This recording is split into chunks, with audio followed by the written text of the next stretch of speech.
ہمارے بزرگوں نے ہمیں بتایا کہ امام حسین کی شہادت اس طرح بیان کرو کہ نوجوانوں میں جذبہ جہاد پیدا ہو، عورتیں صبر کا پہاڑ بن جائے، اس طرح شہادت ہم وہ والی۔ لیکن ایک بات ضرور ذہن میں رکھیں، یہ جو لوگ کہتے ہیں نہیں بڑے مظلوم تھے پانی نہیں آ سکا، میرے سے حوالہ دیکھے جس نے دیکھنا ہے، میرے سے حوالہ دیکھے، میرے سے۔ حضرت امام حسین میدان کربلا میں تھے تو تھوڑی سی جگہ کھود کے نا امام حسین نے تو خندق کھودی۔ خندق کھودنا عرب کا رواج تھا، مدینے میں بھی خندق کھودی گئی، اس کا نام ہی جنگ خندق۔ تو خندق کھود کے نا آگ جلائی جاتی تھی، یہ حفاظت کا ایک ذریعہ تھا تاکہ دشمن نہ آئے۔ تو امام حسین نے اپنے خیمے کے سامنے خندق کھود کے اس میں آگ جلائی تاکہ پردہ رہے، عورتوں کے پاس کوئی دشمن نہ آئے۔ تو ایک شخص سامنے کھڑا ہو کے کہنے لگا حسین تو نے دنیا میں ہی آگ جلا لی ہے؟ معاذ اللہ ثم معاذ اللہ، کہنے لگا آگے تو آگ ملے گی، یہاں جلا لی ہے؟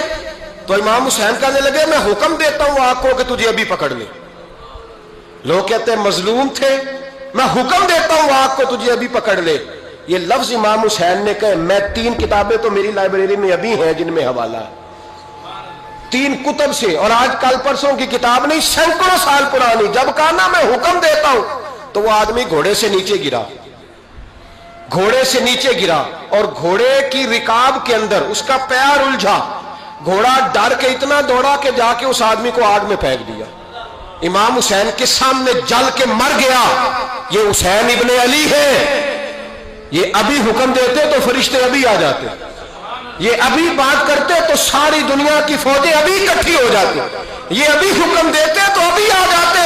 اور سنو، اگر جناب اسماعیل کے لیے دمبا آ سکتا ہے تو وہ تو حضرت ابراہیم کے بیٹے تھے، اور یہ تو مصطفیٰ کی اولاد ہے، ان کے لیے کیا کچھ نہیں ہو سکتا۔ لیکن امام حسین نے پسند کیا تھا کربلا کے جہاد کو، اس کو پسند کیا تھا مولا علی نے، وہ اپنی پسند پہ تھے۔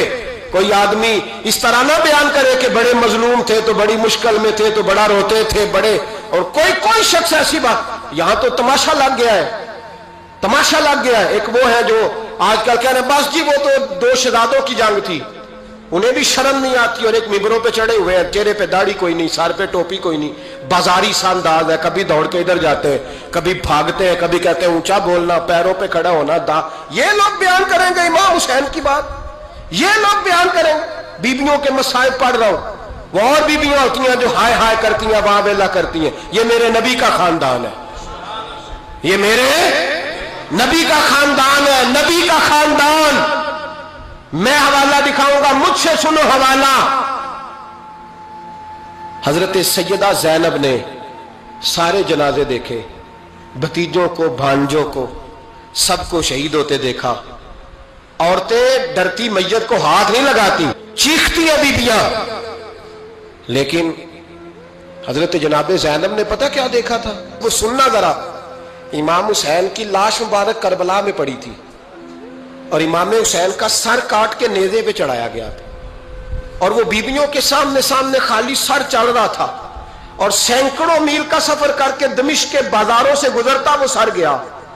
آج میں سر کی بات نہیں کرتا، سر کی، آپ مرد ہیں، جوان ہیں سارے، یہاں کسی کا کٹا ہوا ہاتھ پھینک دیا جائے نا، ہاتھ تو لوگ چیخے مار کے دوڑ جائیں گے، بلکہ ہاتھ تو دور رہا، کسی کی انگلی کاٹ کے یہاں پھینکی جائے تو لوگ چیخے مار کے مرد دوڑ جائیں گے۔ لیکن کٹا ہوا سر دیکھا، لاشیں دیکھے، یزید کا دربار آیا، بی بی صاحبہ کو نا ایسے عورتوں نے اپنے حالے میں لیا ہے، سیدہ زینب وہاں بیٹھ گئیں، تو جب بولا نا یزید دربار میں، کہنے لگا کہ دیکھو اللہ نے عزت والوں کو عزت دی، معاذ اللہ ثم معاذ اللہ، اور میرے مخالفین کا کیا حشر ہوا جب اس نے دیکھیں نا، ایک آدمی مجبور ہے، مقہور ہے، اتنا لمبا سفر ہے، غربت ہے، پیاس ہے، بیماری ہے، کیا انداز ہے جب اس عالم میں یزید کے دربار میں اس نے گستاخی کی امام حسین کی۔ یہاں لوگ کہتے ہیں کسی کو کچھ نہ کہو، کہ کیوں نہ کچھ کہیں، جو سیدنا امام حسین کے بارے میں بات کرے گا زبانیں کھینچیں گے اس کی، جو صحابہ کے بارے میں بات کرے گا ہم کرنے دیتے ہیں؟ یہ کیا بات ہوئی؟ گستاخی کرنا، بے ادبی کرنا، یہ کون سا دین ہے؟ یہ تو تم بے دینی پھیلا رہے ہو۔ سنو، جب اس نے بے ادبی کی تو سیدہ زینب چپ نہیں رہی، بلکہ حضرت زینب بولی اور کھڑی ہوئی، اور آپ نے تلاوت کی قرآن مجید کی، اور آیتیں پڑھی، کہنے لگی وَتُعِزُّ مَن تَشَاءُ وَتُذِلُّ مَن تَشَاءُ، بیادی کل خیر، اور آپ فرمانے لگی یزید تو کہتا ہے تیرے مخالفین پسپا ہو گئے، تجھے عزت ملی؟ آپ فرمانے لگے یہ تیرا دربار ہے نا، یہ تیرا سجا ہوا ہے نا، تیرا اس وقت ڈنڈا چلتا ہے نا؟ فرمانے لگی چند سال ٹھہر جا، تیرے اوپر لوگ لعنتیں برسائیں گے، اور فرمایا جب جمعے پڑھے جائیں گے تو لوگ میرے حسین کے نام کے خطبے پڑھیں گے۔ فرمایا آج یہ تیرا دربار ہے نا۔ حضرت نعمان بن بشیر صحابی رسول تھے، وہ کہتے ہیں میرے قریب ایک نابینا صحابی بیٹھا تھا، سنو سنو حوالہ میں دکھاؤں گا۔ کہنے لگے میرے قریب اس وقت یزید کے دربار میں ایک نابینا صحابی بیٹھے تھے، جب بی بی زینب نے یہ بات کی نا تو وہ نابینا صحابی میرا ہاتھ پکڑ کے کہنے لگے نعمان علی آ گئے ہیں، یہ تو علی کی آواز ہے، علی آ گئے۔ جبریل امی بول رہے ہوں جیسے، حکمت کے گوہر رول رہے ہوں جیسے، دربار دمشق میں وہ زینب کا خطاب منبر پہ علی بول رہے ہوں جیسے۔ کہنے لگے علی آ گئے، علی، یہ تو علی کی آواز ہے۔ جناب نعمان بن بشیر کہنے لگے نہیں، علی جب بولتے تھے تو بڑا رنگ ہوتا تھا، ابھی تو زینب کھل کے بول ہی نہیں رہی، ابھی تو زینب ستائی ہوئی ہے، ابھی تو زینب زخم کھا کے آئی ہے، ابھی تو زینب پیاسی ہے۔ کاش زینب تر و تازہ ہوتی تو زینب خطبہ پڑھتی تو علی کی طرح گرجدار آواز نکلتی۔ یزید کے محل کانپتے، جبریل امی بول رہے ہوں جیسے، حکمت کے گوہر رول رہے ہوں جیسے، دربار دمشق میں بی بی زینب کا خطاب منبر پہ علی بول رہے ہوں جیسے۔ وہ مسکینوں کی طرح منتیں نہیں کر رہے تھے، ہائے پانی ان کا مزاج ہی نہیں تھا، بلکہ وہ دلیر لوگ تھے، دلیر، اور بر موقع بر محل بولتے تھے۔ یزید آیا دربار میں، جب یہ سارا قافلہ وہاں پہنچا تو یزید دربار میں آیا، اور جب وہ دربار میں آیا تو بادشاہوں کا طریقہ ہے، گاڑیاں اب ہمارے بادشاہوں نے روٹر والی گاڑیاں رکھی ہوئی ہیں، وہ یوں یوں چلتی ہیں، شور ہوتا ہے پیچھے۔ اس زمانے میں کہا جاتا تھا با دبا ملاحظہ ہوشیار، پیچھے ہٹ جاؤ پیچھے ہٹ جاؤ، نعرے لگنے لگے۔ تو یزید کا ایک ناخلف بیٹا امام زین العابدین سے کہنے لگا تیرا باپ کہاں ہے؟ دیکھ یہ میرے باپ دادا کے نعرے، دیکھ میرے باپ کے نعرے، تیرے کدھر ہے؟ ابھی یہ بات شروع اس نے کی تھی کہ دمشق کی جامع مسجد میں زور کی اذان ہو گئی، اور جب مؤذن نے کہا نا اشہد ان محمد رسول اللہ، تو امام زین العابدین اس کا ہاتھ پکڑ کے کہنے لگے یہ میرے نانا کے نعرے لگ رہے ہیں، اگر تیرا ہے تو بتا، یہ میرے نانا کے نعرے ہیں۔ اور فرمایا تیرے باپ کے 2-2.5 سال لگیں گے، میرے نانے کے قیامت کے بعد بھی لگیں گے، میرے نانے کے نعرے قیامت کے یہ لگتے رہیں گے، لگ رہے ہیں اور لگتے تھے اور لگتے رہیں گے۔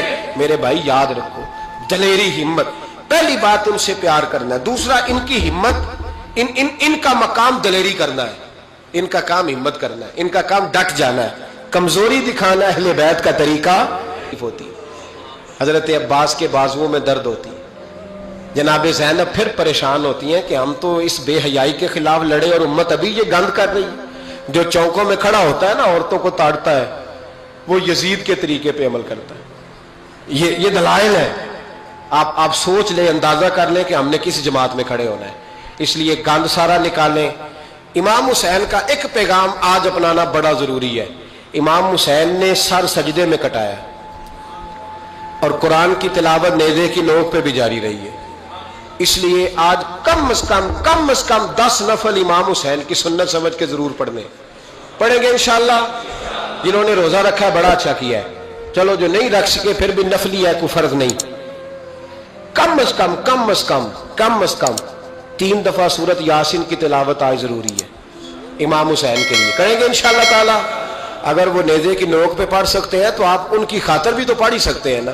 جس جماعت سے آپ کا تعلق ہے نا، اس جماعت کی امت مسلمہ کو ضرورت ہے۔ قیامت بھی 10 محرم کو ہی آئے گی، جمعے کا دن ہوگا، تو میں آج دل کو حاضر ناظر رکھ کے، اپنی طبیعت کو حاضر پا کے باشعور آپ کو کہہ رہا ہوں، جاگ کے سننا خدا کا واسطہ۔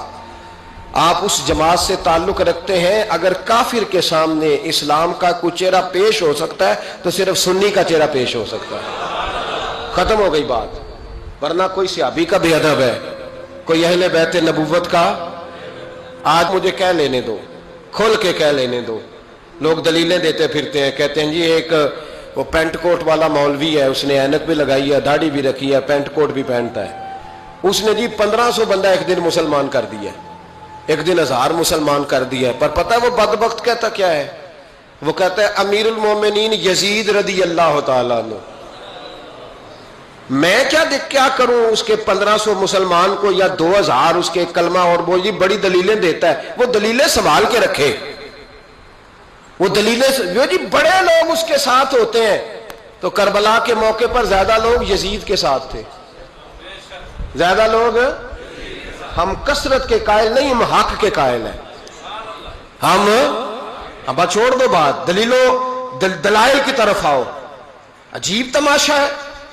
اور ایک مولوی صاحب اس کی حمایت کر رہے تھے, کہتے نہیں بندہ ٹھیک ہے, وہ بھول گیا تھا, اصل میں قصور عبید اللہ ابن زیاد کا تھا, اصل میں غلطی عمر بن سعد کی تھی, تو یزید کو زیادہ الزام نہیں دینا چاہیے. میں نے کہا بڑی تمہاری قریبی رشتہ داری ہے یزید کے ساتھ, تو اللہ سے دعا کیوں نہیں مانگتے کہ تمہارا حشر یزید کے ساتھ کرے؟ مانگنی چاہیے نا دعا. کیا خیال ہے آپ کا؟ ہم الحمدللہ جمعے والے دن مسجد میں بیٹھ کے دعا کرتے ہیں, یا اللہ ہمارا حشر امام حسین کے غلاموں میں کرنا. تو بھی کرنا جرت کر, جرت ہماری جرت دیکھ. ہم یہ نہیں کہتے ان کے ساتھ کر, ہم کہتے ہیں یا اللہ ہمارا حشر ان کے, ہماری جرت دیکھو, ہم ان کے غلاموں میں, قدموں میں, نوکروں میں بیٹھنے کو وہ دعا مانگ رہے ہیں, یا اللہ ہمارا ان کے غلاموں میں, غلاموں کے. تو بھی جرت کر دلیری, کر جرت, کہ یا اللہ میرا حشر یزید کے ساتھ کر دلیری. اگر اتنا ہی اچھا تھا تو بے شرمو اتنا ظلم نہ کرو, اتنی زیادتی, اتنا ظلم نہ کرو, یہ ظلم ہے. امام حسین جمعے والے دن خطبہ پڑھنے لگے, جمعے سے پہلے امام حسین نے خطبہ پڑھا, اور آپ نے ایک جملہ کہا جو ہمیشہ یاد رکھا جائے گا. آپ نے فرمایا یزید کو جا کے بتا دو کہ مجھ جیسا تجھ جیسے کی بیعت نہیں کر سکتا. او کیا فکرہ ہے امام علی مقام کا. فرمانے لگے مجھ جیسا تجھ جیسے کی بیعت, اور آپ فرمانے لگے بتاؤ اس وقت پوری دنیا میں کوئی نبی کا نواسہ موجود ہے میرے سوا؟